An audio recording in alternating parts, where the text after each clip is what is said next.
Hola, y gracias por acompañarnos en esta inmersión. Ponte en situación, Roma, pleno carnaval. Imagina el bullicio, la fiesta por todas partes, pero si rascas un poco notas algo más turbio flotando en el aire. Se habla de ejecuciones públicas, de bandidos legendarios como Luigi Vampa moviéndose entre las sombras. Y justo ahí, en medio de todo este caos festivo, es donde nos vamos a centrar hoy, buceando en algunos fragmentos clave de una novela monumental, El Conde de Montecristo, de Alejandro Dumas. Exacto. Nuestro objetivo es analizar a fondo la figura central que domina estas escenas romanas. Edmundo Dantes. Pero ya no es el joven marinero ingenio. Ahora es el Conde de Montecristo, un personaje envuelto en misterio. Un hombre que fue traicionado de la forma más cruel, que pasó años terribles en la prisión del castillo de If, pero que también fue educado allí por el abate Faría, un hombre de una sabiduría inmensa. Ahora, Dantes posee una fortuna casi mítica y un poder que parece no tener límites. Lo que queremos desgranar es su compleja y a ratos inquietante filosofía sobre la justicia y la venganza, tal como se manifiesta en sus interacciones durante este carnaval romano. Para situarnos rápido, recordemos que su encarcelamiento no fue casualidad. Fue una conspiración en toda regla, vamos, montada por gente que él consideraba cercana. Danglars, Fernando Mondego, Caderousse, y con la ayuda decisiva de un magistrado sin escrúpulos, Villefort. 14 años se pasó encerrado. 14. Una barbaridad. Logró escapar gracias a la inteligencia y las enseñanzas de Faría, que además le reveló el secreto del tesoro escondido en la isla de Montecristo. Y ahora, con una identidad completamente nueva y recursos ilimitados, ha vuelto al mundo que le dio la espalda. Vale, pues entremos en materia. Y para empezar, creo que es interesante recuperar una experiencia que tuvo uno de los personajes que nos encontramos en Roma, Franz de Pinay, pero años antes. Resulta que Franz, viajando por el Mediterráneo, acabó en la isla de Montecristo y descubrió una gruta secreta transformada en una especie de palacio subterráneo, increíblemente lujoso. Sí, lo recuerdo. Una cosa espectacular. El anfitrión era un tipo misterioso que se hacía llamar Simbad el Marino. Le trató a cuerpo de rey, le ofreció manjares exóticos y hasta le dio a probar hachís, provocándole unas visiones alucinantes. Ya en ese momento este Simbad demostraba una riqueza y unos recursos fuera de lo común, viviendo en un aislamiento casi total como una figura de cuento. Y hay un detalle más, ¿verdad? Su sirviente mudo, Alí. Sí, el detalle de Alí es significativo y bastante escalofriante, la verdad. Simbad, es decir, el conde, cuenta que lo salvó de una ejecución en Túnez. Pero para asegurarse su lealtad y, sobre todo, su silencio absoluto, le cortó la lengua. ¡Qué horror! Es un acto brutal que dice mucho. Salva una vida, sí, pero a costa de mutilar y controlar completamente a esa persona. Poder y control llevados a un extremo casi inhumano. ¿Y esa figura de Simbad, tan enigmática, tan aislada y con ese punto oscuro, cómo conecta con el conde que vemos después en Roma? Porque parece que hay un hilo conductor claro. Totalmente. El uso de alias, la vida oculta, a pesar de tener medios para vivir a lo grande públicamente, esa riqueza casi obscena, todo apunta en la misma dirección. ¿Por qué alguien así elige esa existencia tan teatral, tan controlada? Creo que hay varias capas. Por un lado, es evidente el trauma de la traición y la prisión. Eso está clarísimo. Pero también está la influencia decisiva del abate Faría. Faría no solo le dio conocimientos de todo tipo, historia, ciencias, idiomas, sino que probablemente le inculcó una visión del mundo profundamente cínica. Ajá. Una visión donde el saber y el dinero no son solo herramientas, son las únicas armas fiables. O sea que Faría no solo le educa, sino que le arma intelectualmente para el mundo exterior, le da las herramientas. Exacto. Faría le dio las herramientas, pero también, quizás sin pretenderlo del todo, le mostró cómo el conocimiento podía ser un instrumento de poder, incluso de destrucción. Faría le ayudó a identificar a sus enemigos, le dio las claves para entender la conspiración. Así que este aislamiento del conde, este control férreo sobre su entorno, la gruta, sus sirvientes como Alí, podría interpretarse no solo como una consecuencia del trauma, sino como una estrategia deliberada. Entiendo.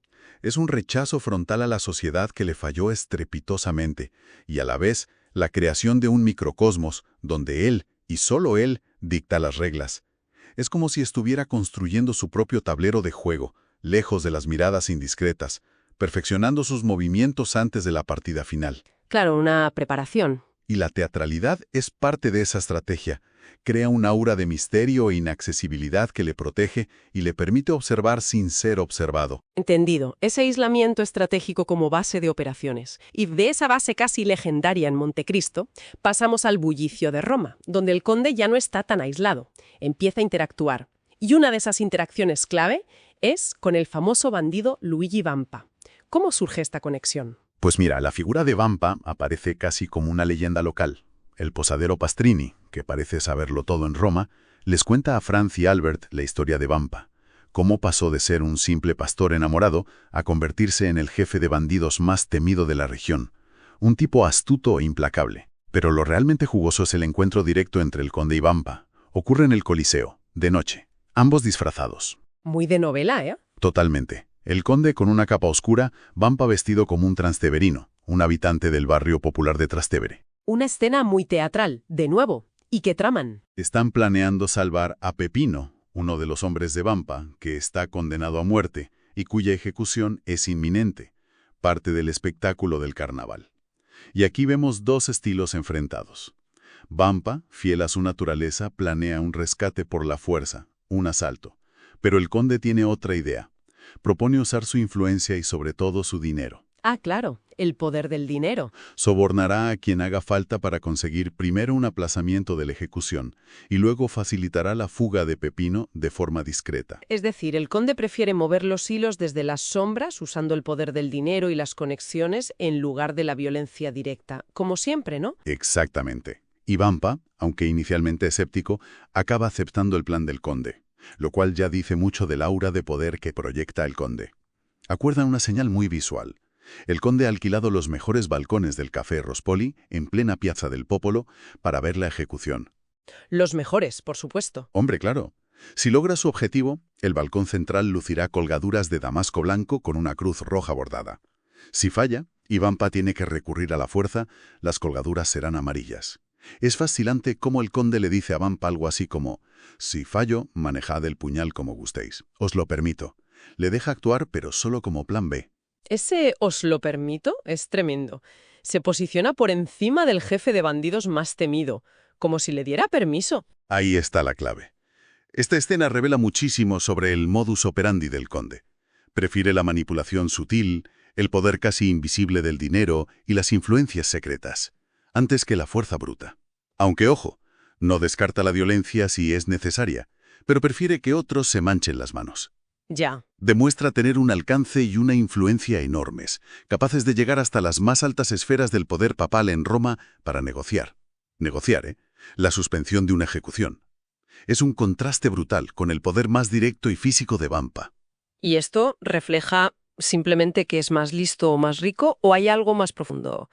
¿Quizás su propia experiencia con la justicia oficial? Creo que va mucho más allá. Refleja su profunda desilusión, su desprecio absoluto por el sistema judicial que le destrozó la vida. La justicia oficial para él es corrupta, manipulable, ineficaz. Así que él crea su propia versión de la justicia, o al menos su propio método para conseguir lo que quiere. Claro. Se erige como un jugador maestro que mueve las piezas, incluso piezas tan peligrosas como Vampa y sus hombres, desde las sombras. No busca justicia dentro del sistema, busca imponer su voluntad sobre el sistema y sobre quienes operan fuera de él, como los bandidos. Dicta los términos, controla la situación. Es una demostración de poder calculada y fría. Poder calculado y frío. Esa descripción encaja perfectamente con la siguiente escena que quería comentar. Al día siguiente de este pacto con Vampa, el conde invita a Franz y a Albert de Morcerf, el hijo de Fernando Mondego, uno de sus traidores, aunque Albert no lo sabe, claro, y a presenciar la ejecución desde esos balcones privilegiados que ha alquilado. Y la conversación que tienen allí es, bueno, pone los pelos de punta. Sí, esa conversación es fundamental para entender la mentalidad del conde en este punto. Mientras esperan el macabro espectáculo, el conde se lanza un análisis increíblemente frío y distante sobre los diferentes métodos de ejecución que existen en el mundo. Critica los métodos europeos, como la guillotina o la mazolatura, que van a presenciar un golpe brutal en la cabeza seguido de degollamiento, no tanto por su crueldad, sino por su falta de refinamiento. Por su rapidez. ¿Cómo que por su rapidez? Suena terrible. Poca eficacia, dice. Lo es. El conde argumenta que una muerte simple, rápida, puede no ser un castigo suficiente para ciertos crímenes atroces. No ofrece verdadera expiación ni compensación por un sufrimiento prolongado e infligido deliberadamente. Y entonces plantea un caso hipotético que, claro, es un reflejo transparente de su propia historia. Se ve venir. Habla de un hombre que lo pierde todo. Sufre tormentos inimaginables. Ve morir a su padre lentamente por desesperación y hambre. Pierde a su amada, le arrebatan su futuro brillante.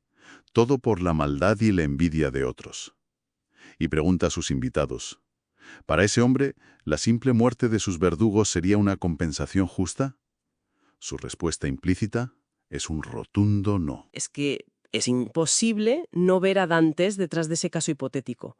Los 14 años en el castillo de If, la muerte de su padre, que murió de hambre creyéndole muerto o traidor, la pérdida de Mercedes, que acabó casándose con Fernando, la destrucción de su prometedora carrera como capitán, todo causado por Danglars, Fernando, Caderousse y Villefort. Es como si estuviera buscando la aprobación, o al menos la comprensión de Franz y Albert, para lo que él considera una justicia superior. Exacto. Y es aquí donde su filosofía se vuelve realmente oscura. Rechaza de plano el duelo como forma de saldar ofensas graves. Lo considera algo trivial, casi un juego de caballeros que no está a la altura de las verdaderas traiciones. Lo que él parece estar articulando, o al menos justificando para sí mismo, es una forma de justicia retributiva. Es decir, un castigo que busca ser directamente proporcional, equivalente en sufrimiento, al daño causado. Ojo por ojo, ¿no? Básicamente, no le basta con que sus enemigos mueran, parece necesitar que sufran de una manera similar a como él sufrió. Eso da bastante miedo. Se ve a sí mismo como una especie de ángel vengador, un instrumento del destino. Quizás algo que Faría le pudo haber transmitido. Es muy posible que esa idea de ser un agente de la providencia, una mano del destino que equilibra la balanza, sea algo que germinó durante sus conversaciones con Faria. Faria, con su inteligencia superior y su propio resentimiento hacia el mundo, pudo haberle presentado esa visión, que ciertos individuos excepcionales que han sufrido injusticias excepcionales están casi legitimados para actuar por encima de la ley humana. Peligroso pensamiento. Muy peligroso. El conde rechaza la justicia de los hombres por considerarla insuficiente, superficial, y al hacerlo, empieza a diseñar su propia forma de rendir cuentas, una que él considera justa en el sentido más terrible y bíblico de la palabra. Ojo por ojo, diente por diente, sufrimiento por sufrimiento. Pero al hacer eso, al ponerse en ese pedestal de juez y verdugo, ¿no se está poniendo él mismo en un lugar muy peligroso? Moralmente, digo. Absolutamente. Esa es la gran pregunta que plantea Dumas a través de este personaje. ¿Dónde está la línea? Cuando la búsqueda legítima de reparación por un daño terrible se convierte en una venganza personal que consume y corrompe al propio vengador.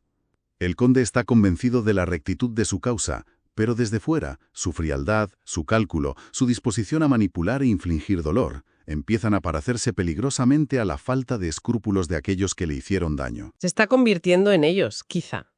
Está jugando a ser Dios y ese es un juego que rara vez termina bien, ni siquiera en la ficción. Su inteligencia y sus recursos le permiten orquestar planes increíblemente complejos, pero ¿controla realmente las consecuencias morales y emocionales de sus actos?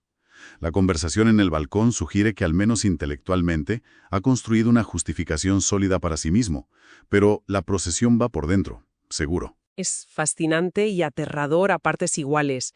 Hemos visto a través de estos fragmentos cómo Dantes renace como el conde, inmensamente rico, culto, de una manera casi sobrehumana, poderoso hasta extremos insospechados, pero también profundamente marcado, casi consumido, por ese pasado de injusticia. Sus movimientos en Roma, la interacción casi de igual a igual con Vampa, esas conversaciones filosóficas tan reveladoras con Franz y Albert, nos muestran a un hombre que se mueve ya por un código moral propio, muy oscuro, donde la venganza se viste con los ropajes de una justicia superior y retributiva. Y no podemos olvidar el desenlace de la trama de Pepino. Justo cuando la ejecución va a tener lugar, la señal aparece. El balcón central del Café Rospolis se cubre con las colgaduras de damasco blanco y la cruz roja. ¿Funciona? Efectivamente, en el último instante llega un indulto papal para Pepino. El conde ha cumplido su palabra, ha demostrado su poder e influencia moviendo los hilos adecuados. Vampa queda impresionado y Franz y Albert atónitos ante la capacidad de este hombre misterioso.